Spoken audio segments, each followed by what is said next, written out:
반려동물을 사랑하는 전국의 반려인 여러분 잘 지내고 있습니까? DNC 키친의 박 원장입니다. 나는 오늘부터 우리 채널의 구독자들을 댕냥이 천사라고 부르기로 했어. 왜냐하면은 댕냥이들한테는 너희들이 천사니까. 자, 오늘은 노령견, 노령묘에 아이들이 무지개 다리를 건너게 되는 가장 큰 원인 3가지에 대해 알아보려고 해. 일단은 이 나이가 든다, 노화가 된다라고 하는 개념에 대한 이해를 좀 할 필요가 있어. 나이를 먹는 거랑 노화랑은 조금 달라. 나이를 먹는 거는 보통 에이징이라고 영어로 표현을 하는데, 너 몇 살이야? 출생연도가 언제야? 이런 걸 가지고 따지는 거를 에이징이라고 하는 거지. 그렇기 때문에 같은 나이라고 할지라도 어떤 사람은 젊어 보이고 어떤 사람은 늙어 보일 수 있는 거야. 보통 남자들이 나이를 먹으면 올챙이 배가 되고 다리가, 종아리가 근육이 얇아지고 이렇게 되는 게 이제 보통의 전형적인 그 50대, 60대의 모습이라고 한다면, 정우성이나 차승원처럼 자기 관리 열심히 하고 운동 열심히 하고 하는 사람들은 나이에 비해 엄청나게 젊어 보일 수 있는 거야. 이런 거기 때문에 이런 에이징이라는 거는 생물학적인 그냥 나이인 거지 실제적인 이 사람의 건강 상태를 나타내는 건 아니다. 보통 이제 노화라고 표현을 하는 거는 영어로 세넨시스라고 표현을 하는 건데, 생물학적인 기능이 떨어지는 거를 이제 노화라고 얘기하는 거지. 이게 이제 진짜적으로 기능이 떨어지는 문제가 된다, 이렇게 생각을 하면 돼. 그래서 아이들이 우리 아이는 11살인데 종양수술을 할 수 있을까요? 견딜 수 있을까요? 이런 질문들을 실은 많이 한단 말이야.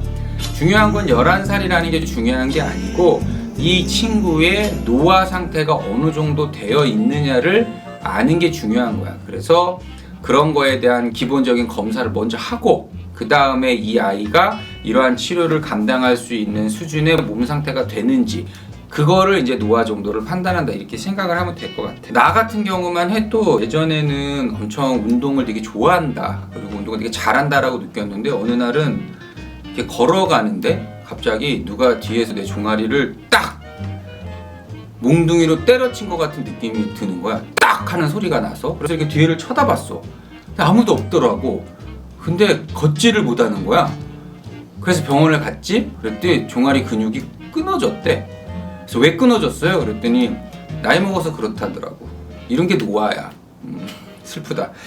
자, 그래서 예전에는 예방접종이니 그 다음에 건강관리니 이런 것들을 아이들한테 잘 해주지 못했잖아. 그렇게 하다 보니까 전염병으로 죽거나 아니면은 어린 연령에 별거 아닌 병으로 아이들이 많이 죽었단 말이야. 근데 요즘은 보호자분 일단 교육이 되게 잘 돼 있고 여러 가지 정보들이 많이 퍼져 있는 상태이기 때문에 보호자분들이 그 아이들의 관리를 신경을 많이 쓰다 보니까 이제 노화가 되면서 질병이 들고 그러면서 사망을 하게 되는 경우들이 좀 많아지게 되는 것 같아. 자, 그러면은 먼저 강아지부터 살펴보도록 할게. 자, 강아지에서 나이 든 친구들이 사망을 하는 가장 큰 이유 탑3에 대해 이야기를 할게. 3위 무엇일까? 그래, 강아지에서 3위는 신부전이야. 만성 신부전. 신부전이라고 하는 거는 콩팥이 망가져서 그 역할을 못하는 거지. 정수기의 필터가 고장난 거를 말하는 거야. 보통 75% 이상의 콩팥의 기능이 떨어져야 신장 수치가 올라가게 되는 거지. 이 콩팥이 망가지게 되면은 실은 기능을 회복시킬 수 있는 방법은 없어. 보통 사람은 투석을 하거나 투석을 하는 것도 실은 이식을 하기까지의 시간을 벌기 위해 하는 거지. 동물에서는 이식 수술 자체가 가끔 시도가 되고 있기는 하지만 그 효과에 대해서는 그렇게 좋은 결과들이 나오지 않아서 이식을 권하지 않아. 그래서 많이 결국은 사망을 하게 되는 3번째 이유가 신부전에 해당이 되는 거고, 2번째는 뭘까? 강아지에서 심장병이야. 우리나라는 그 국민적인 어떤 성향인지 어떤지 모르겠지만 작은 강아지들을 좋아하잖아. 소형견종이 우리나라에서 인기가 많거든. 소형견종은 그 존재 자체만으로 7살이 넘어가면 심장병 A단계라고 한다 그랬지. 그만큼 심장병이 많다는 거야. 그래서 결국 이 심혈관계 문제 때문에 아이들이 결국 무지개 다리를 건너는 게 그 사망 원인의 2번째다라고 생각을 하면 되고, 그러면은 1등은 뭘까? 그치, 종양이야. 이제 이제 노화가 되면서 아이들도 이제 종양이 발생해.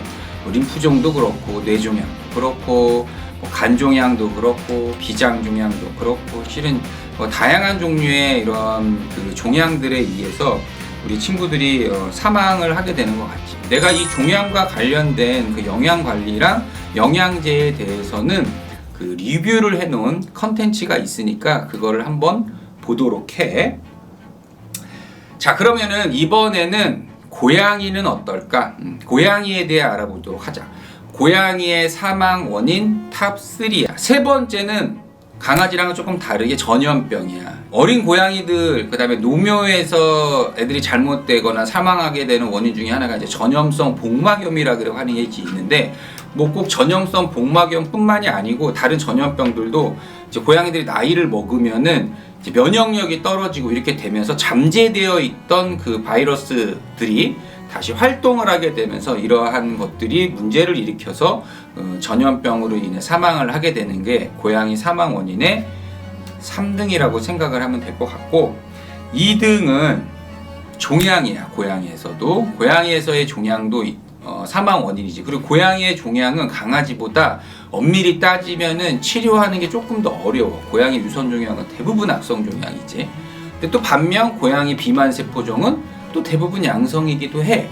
어쨌든 강아지랑 고양이는 종양에 대해서도 치료하는 방법이나 관점이 조금은 다르고, 고양이는 그 종양으로 인해 사망하는 확률이 강아지보다 한 단계 낮기는 하지만 2위에 해당이 된다 이렇게 생각을 하면 되고, 그럼 대망의 1위는 뭐, 대망이라고 하긴 좀 모르고 슬픈 1위는 무엇일까? 그치? 여러분도 알다시피 신부전이야. 고양이는 강아지보다 신장을 구성하고 있는 네프론의 수가 엄청나게 적어. 그렇다 보니까 신부전에 걸리기가 훨씬 쉽고, 또 고양이는 물을 먹이는 게 강아지보다 어때?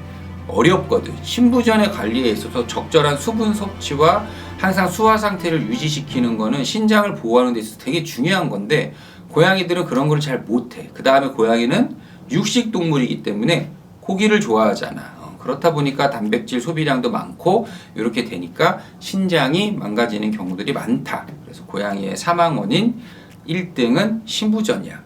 오늘은 강아지 고양이의 사망 원인 탑 3에 대해 알아봤는데, 다시 말하면은 이 세 가지는 어떻게 하면 된다? 그치, 미리미리 조기에 관리하고 예방하고 신경을 쓴다면 어떻게 할 수 있다? 그래, 더 오랫동안 아이들이 우리 곁에 있을 수 있다는 거야.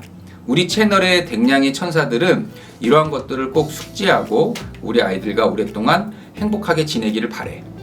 안녕.